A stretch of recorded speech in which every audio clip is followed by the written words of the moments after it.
Top of the morning, Dan and Amy. I tell you what, parents, they are a real nuisance to the commissars who run the government school systems and the teachers' unions who run them.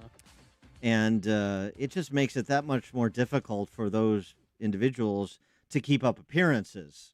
That we solicit parent feedback. We want to work collaborative with the parents. We want to reflect the values of our parents. We'd in like your school. input, Oh, yeah. Yeah, that song and dance. Yeah. Yeah. Unbelievable case study in this is Nicole Solas. She's a mom in the South Kingstown School District in Rhode Island. And I've been reading about her travails at our friend William Jacobson's outlet, Legal Insurrection. He's a professor at Cornell Law. Legal Insurrection is where you can check it out. Now she's being sued because she tried to obtain public documents from her taxpayer-funded school. Let's get her story. Nicole Solas, thanks so much for joining us. Appreciate it. Hi, thanks for having me on. All right, so Rhode Island's bad, girl. Start from the beginning, I guess. Just give us the full description of all of your offenses. Okay, well, sometime I think in May, I asked if they were teaching critical race theory or gender theory in any way, and they told me to submit public records requests. They knew I had a lot of questions because when I emailed them all my questions, they said, well, given the scope of your questions, we need you to submit public records requests. They also told me to submit public records requests just to get the curriculum because they didn't have it posted online, and everyone I asked was non-responsive to me. So when I submitted all my requests, they then turned around and threatened to sue me because they thought it was too many requests. All the while, they're not giving me the information that I asked, just like through email. I didn't have to submit these requests, but they told me to. The school had a meeting to publicly vilify me for doing this. People called me racist. It was totally meant to humiliate me and try to destroy my reputation. But I had a ton of support. They came out.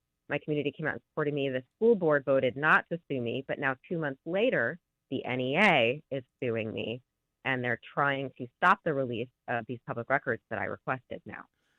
So just saying they can't be fielding your emails all the time. I mean, that is a basis for civil action because you emailed the people who you finance to say, can I have this and can I have that? They threatened to sue you. And now the NEA is suing you. And what is the basis on which the NEA is suing you for submitting a FOIA request? One of the things the NEA stated in their complaint was that they're worried that there will be public information disclosed about their teachers somehow involved with critical race theory, and they're worried that their teachers will be harassed. Of course, no one wants anyone to be harassed, but that is not a basis to prevent the disclosure of public information. So they're essentially asking for special treatment. They want a judge to look at my request and the information that would be released in response to my request in camera, which means they want judges instead of the public entity to be examining all this public information and making judgments about whether it should be released. So, I mean, it's like a totally separate process of review that they want because they're special and they want to be immunized from public scrutiny. But they also filed a temporary restraining order against you. For asked to for what? You're not allowed to ask questions or now? What was the basis of that? What did you? Yeah, I know the basis of that. Also because my NEA Rhode Island even said it in a video. I can't believe it. They're trying to buy time, which you can't use the law to allow you to not meet your obligation under another law. So what they want to do is say, well, okay, until a judge makes a judgment on the original lawsuit, we now want an emergency injunction to say that we don't have to be working on the request in the meantime. I read also that you had requested a tour of the school, and that the superintendent initially was interested in offering you a tour, and then was not, and used COVID as the cover story. Meanwhile, he was providing tours to candidates for local school board and so forth. Right. So, I enrolled my daughter in kindergarten. I want to see the school. I think that's totally normal and reasonable. It would be really strange to me to have to drop my daughter off at a building and I've never seen the inside of it. I don't know what her classroom looks like. So I asked for a tour. First they said no, then they said yes, then they said we'll get back to you. In the meantime, the superintendent was giving tours of schools in the district to other people because they were campaigning for a bond to build a new school building.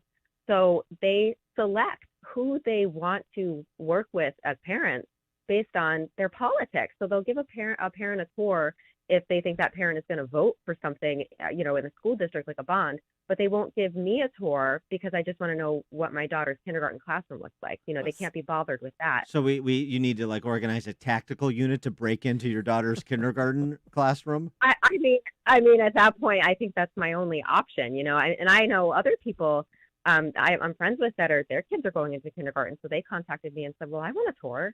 And I said, "Well, email her and ask." I mean, it became this odyssey, and I thought, I mean, it's just unbelievable. Well, Nicole, are you going to stay in fights? Or are you going to go to a private school, or what are you going to do with your daughter?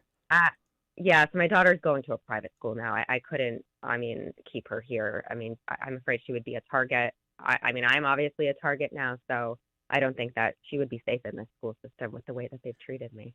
So, what are the other parents that you're talking to saying about this sort of treatment for the mom of a kindergartner who wants to see the school and the curriculum for her kindergartner? It seems pretty straightforward, generally speaking.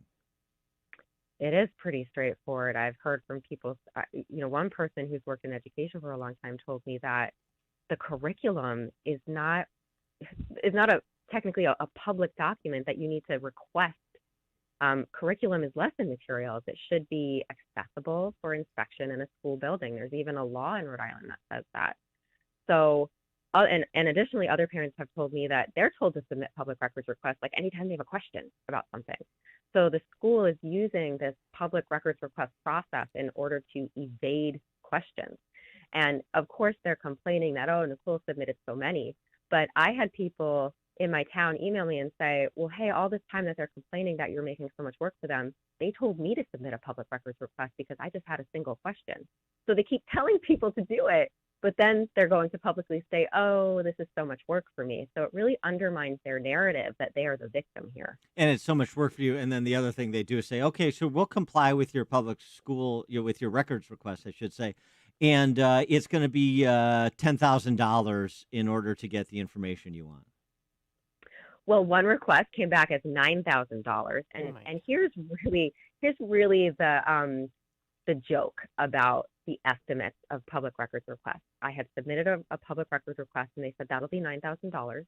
And then I challenged them on it, and I said, how do you calculate this? Because I can calculate it my way, and I sent them how I thought it should be calculated, and that $9,000 price dropped to $75. So they will argue, oh, well, this is a reasonable fee. Look at all this work Nicole is creating for us. How can you justify a $9,000 estimate dropping to $75? I don't think any of their fees are reasonable now. I think it's a big joke, and they won't tell me how they're calculating it. I submitted a public records request saying, how do you calculate this? And no responsive document. So there's the Gruppenführer in charge of the day-to-day of the school there in South Kingston, it would appear. What about, like, is there a school board? Is there any other adult in charge other than the superintendent who has, I don't know, any sort of notion of how we do things in a free society? Well, I have contacted everybody before this blew up. I was in contact with the superintendent, the director of curriculum, everyone on the school committee, the principal of my daughter's school. I reached out to the Rhode Island Department of Education. The Attorney General of Rhode Island now has my complaints where I argue that they violated the Access to Public Records Act. So everyone has information. Many people can release information to me without having to go through this process, but they're doing this on purpose because they want to obstruct information. So what's next? Well, we're going to answer the complaint, talk about a legal strategy, and hold them accountable. This is a private third party that wants to interfere with my right and everyone's right to access public information.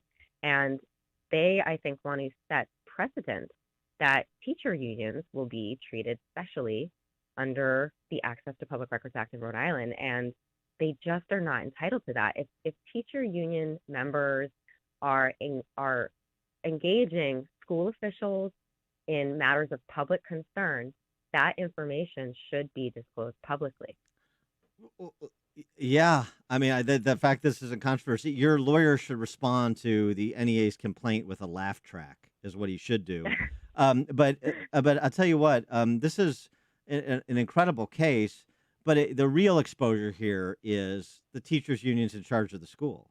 That's so. Right. For anybody who still hasn't figured this out, the teachers' unions control most of these government school systems. Yep. That's just how it is. Right. And in my town, especially, there were 3 or 4 members that were voted onto the board that were backed by the teacher. You know, they fund their campaigns. And then one member was an NEA member.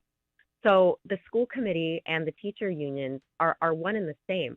And then, you know, which is ridiculous because your school is supposed to be bargaining with the teacher union. They're supposed to have a somewhat adversarial relationship when it comes to contract negotiations. And then in my town, the superintendent, we had Legal Insurrection, which is a fantastic media outlet that has been following this story. I recommend everyone go. They found emails through the Access to Public Records Act showing that my state representative and like what were called labor union buddies tried to propose an amendment to the Access to Public Records Act to limit public records requests. So no one is representing parents here. We have the school committee, even your state, at least in my town, my state representatives, they're all in cahoots. They're trying to prevent information from getting out. Mm-hmm. And we know it very well. Same with Illinois, yes. And by the way, the underlying question, did you ever figure out, or through other parents, what is the curriculum for kindergartners at South Kingstown preschool? Well, it's unclear because when they gave me the curriculum through the Access to Public Records Act, they gave me old, outdated curriculum that isn't being taught anymore. And then they said, oh, well, you didn't request specifically current curriculum, Nicole. So we gave you like any curriculum that like we've ever had lying around. That's reasonable. And right. And now in kindergarten, you know, what they did tell me was that in terms of critical race theory or anti-racism, whatever you want to call it, they have a certain line of thinking that they start teaching children about history. Mm-hmm. And one way that they practice this line of thinking is they ask kindergartners, what could have been done differently on Thanksgiving? Which is a ridiculous question. It shames you for your American heritage. What does a 5-year-old say about that?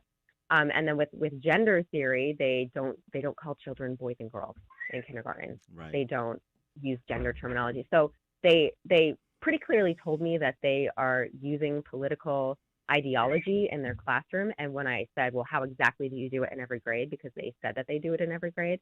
That's when it got hairy and they didn't want to end. Oh yeah, we got a problem here. That's when the alarm bell started going off, and you had to be whisked away, and then they shut down the re-education camp they call a school. No, we're familiar with how this works.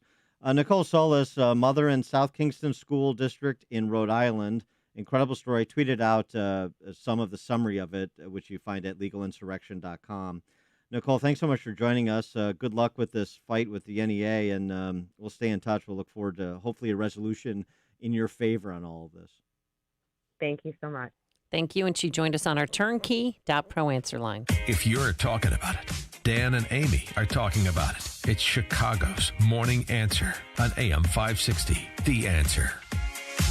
I'm Lou Dobbs. Job openings hit an all-time high in June. India may slash tariffs on imported electric cars. There's